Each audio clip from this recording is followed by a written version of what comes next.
በጣም አፍንጫዬን እያመመኝ ነው። ይሄኛው አፍንጫዬ ማለት ነው። ይሄ ውስጡ በጣም ቆስሏል፣ ተመልጧል ምናምን ነገር በጣም ነው የሚያመኝ። ጉንፋን ይዞኛል።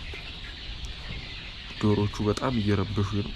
አሁን ምሽት 3 ሰዓት ምናምን ነውና እየተደራረቡ ነው በጣም። አሁን እዚህ ቁጭ ባልኩበት ራሱ እንዳይሞቱ ለስ ቼክ ዘይብ ወይኔ እህ ለአንድ ደቂቃ ብለያቸው በጣም እያስቸገሩኝ ነው። አይጦቹን ባሳያችሁ ደስ ይለኝ ነበር፣ ዙም ማድረግ ስለማይችል ነው እንጂ ማለት ነው። እንዳለ ይሄ የምትመለከቱት ይሄ በዚህ ላይ የአይጦች መንደር ነው ማለት ነው። ይሄም በዚህ መስመር ላይ ማለት አይጦች ስላችሁ በጣም ትንሽ ምናምን አይደለም፣ በጣም ብዙ አይጦች በቁጥር ለመግለጽ የሚከብድ ማለት ነው። እነዚህኞች እንኳን ተኝተዋል። እናንተ ተኙ።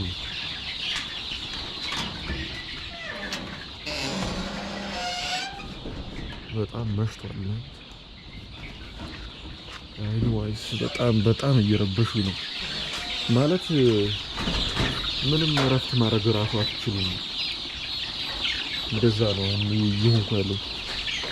ካልሞትን በቃ መኖር አንፈልግም፣ ራሳችንን ማጥፋት።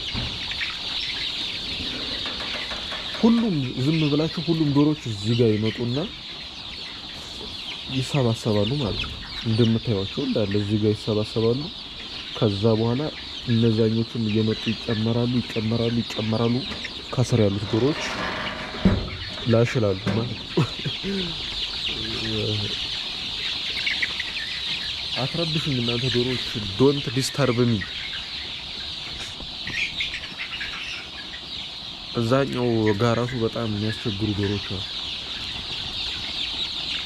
አያችኋቸው እንዴት እንደሚሟሟቱ በቃ ካልተደራረብን ማለት ሉክ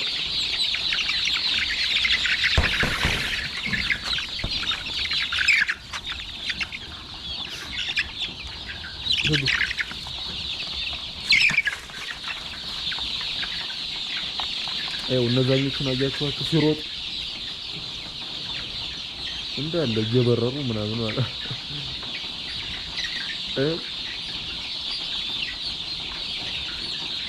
ሞሉ በሰከንድ ማለት በሰከንድ እነዚህኞቹን እሺ ብዬ እነዚህኞቹ ሞሉ ማለት ነው። እነዚህኞቹን አባረሬ ይሄው ወደዚህኞቹ ስመጣ እነዚህኞቹም እየሮጡ ነው ማለት ነው ለመሰብሰብ። ሸራውን ራሱ አላወረድኩትም። ሸራ ማውረድ ነበረብኝ፣ ነገር ግን አሁን መሽቷል እና እነዚህ ዶሮች አሁን ሊከተቡ ነው።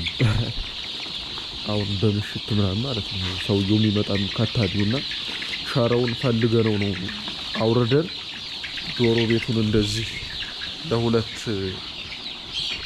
እንከፍልና ከዛ በኋላ የሚከተቡት ለብቻ የማይከተቡት ደግሞ ገና እዛ ዶሮ ቤቱን ብቻ ለሁለት ለመክፈል ማለት ነውና ሸራውን ለዛ ነው እንትን ያላልኩት። ገና ይወርዳል ሰውየው ከመጣ። ግን እስካሁን በጣም መሽ የሚመጣ ራሱ አይመስለኝም። ሰው ከመጣ ሸራው ሁለቱን ውስጥ ዶሮ ቤት አስገብቼ ተጠቀመዋለሁ ማለት ነው። እና እነዚህ ዶሮች በጣም ስላችሁ ዝም ብሎ ኖርማል እንዳይመስላችሁ በጣም ነው የሚረብሹት። ምንም በቃ ፋታ ነው የማይሰጡት ማለት ነው። ለምሳሌ ላሳያችሁ በደቂቃ ራሱ የሞላ አልመሰለኝም። እውነቱን ለመናገር ይሄ እነዚህ ነው ዝም ካላችኋቸው መሞታቸው ነው ማለት ነው። እዚህ ውስጥ ደግሞ አንድ ዶሮ ገብታለች። ወይ ጉድ! መቼም መዳ ነው መቼም ነው። ውጭ ምን ትሰሪያለሽ እዚህ ውስጥ ነው? ብቸኝነት ይሻላል አያሳየኝ እነሱ ነው አትወጭ። ኧረ ምንድነው ፍላጎትሽ? ፍላጎትሽ ምንድነው? አትናገሪም? በጣም ታምሪያለሽ፣ ግን በጣም ትረብሻላችሁ እናንተ ዶሮች። ኦኬ ዩ ካን ፍላይ ኤኒዋይስ ጋይስ ክቡራትና ክቡራት ይሄው በጣም በመረበሽ ላይ ናቸው። ምሽቱ እንደዚህ ይቀጥላል ማለት ነው። እሺ እያመመኝ ነው እንደነገርኳችሁ ጉንፋን ምናምን። ጉንፋኑ ባይዘዌ መንስኤው እናንተው ዶሮች ናቸው። ሌላ ከየትም ሊመጣ አይችልም። ምክንያቱም እዚህ ሽታው ምኑ እንኳን ጉንፋን ሌላ ራሱ ይይዛቸዋል ማለት ሌላ አዳዲስ ያልታወቁ በሽታዎች ራሱ ሊይዟችሁ ይችላሉ። እሺ ጋይስ አሁን እንግዲህ ከሌሊቱ 7 ሰዓት አካባቢ ነው እና ዶሮቹም እንደምታዩቸው እንግዲህ ክትባታቸውን በአንገትና በክንፍ ወስደዋል ማለት ነው። ይሄ ነው የተከተቡት ክትባት ማለት ነው። ምንድን ነው የሚለው ናሽናል ምናምን አይሮን ነው አንብቡት።